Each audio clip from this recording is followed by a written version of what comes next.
বাংলাদেশ সম্পর্কে শুভেন্দু অধিকারী বক্তব্য দেখুন কি বললেন। নিরপেক্ষ নির্বাচন, বাংলাদেশে গণতান্ত্রিক পরিবেশ ফিরিয়ে আনা দরকার। এবং সম্প্রতি খবর আপনারা রাখেন না, সিলেট, চট্টগ্রাম সহ খুলনা সহ যতগুলো বারে নির্বাচন হয়েছে সেখানে আওয়ামী লীগ পন্থীরা জয়যুক্ত হয়েছে। বাংলাদেশে 20% লোক তারা জঙ্গিবাদ, মৌলবাদ, পাকিস্তানিদের পক্ষে, যারা 71-এ হেরেছিল, রাজাকাররা বা তার নাতিপুতিরা। কিন্তু বাংলাদেশের 80% লোক কেবলমাত্র সনাতনীরা নয়, ওখানে অনেক প্রগ্রেসিভ মুসলিমরাও আছে। তারা বাংলাদেশের উন্নয়ন চায়, যে উন্নয়ন ভারতবর্ষের প্রত্যক্ষ সহযোগিতায় শেখ হাসিনা ওয়াজেদ করেছেন। এবং বাংলাদেশে বর্তমান যে অবস্থা, সেখানে খালেদা জিয়ার সময়, হুসেন মোহাম্মদ এরশাদের সময়ও যে অবস্থা ছিল তার থেকেও খারাপ অবস্থা হয়েছে।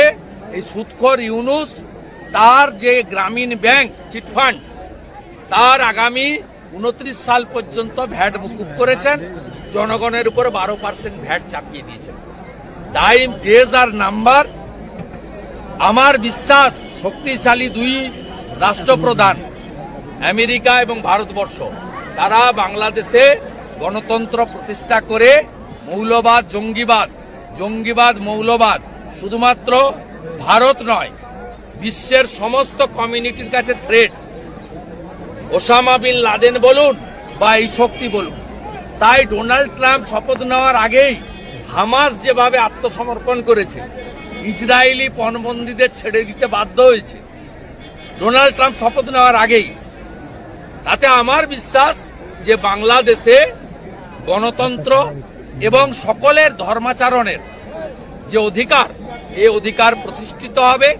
আমাদের হিন্দু ভাই বোন, আত্মীয় স্বজন, তাদের চোখের জল আমাদের দেখতে হবে না। এবং আমরা যে সমস্ত আস্থার জায়গা, মন্দির যেভাবে ভাঙছে, সেগুলো বন্ধ হবে। জসিমউদ্দিন বাংলাদেশের জঙ্গি, ফেন্সিং তো হবেই। মুখ্যমন্ত্রীকে বলেছে বাংলা থেকে আলাদা হতে। জসিমউদ্দিন বাংলাদেশের জঙ্গি বলেছে পশ্চিমবঙ্গকে ভারত থেকে আলাদা করার ডাক দিতে বলেছে মুখ্যমন্ত্রীকে। ডাক দিক না, আজকে কর্তব্য পথে করে দেখছিলেন না, ভারতবর্ষের কাছে যে মডার্ন ড্রোন আছে না, কোন। আমাদের ভিডিও ভালো লাগলে লাইক ও শেয়ার করুন, কমেন্ট সেকশনে গিয়ে জানান আপনাদের মতামত। আরো ভিডিও পেতে চ্যানেলকে সাবস্ক্রাইব করুন। প্রতি মুহূর্তে খবরের আপডেট পেতে প্রেস করুন বেল আইকন।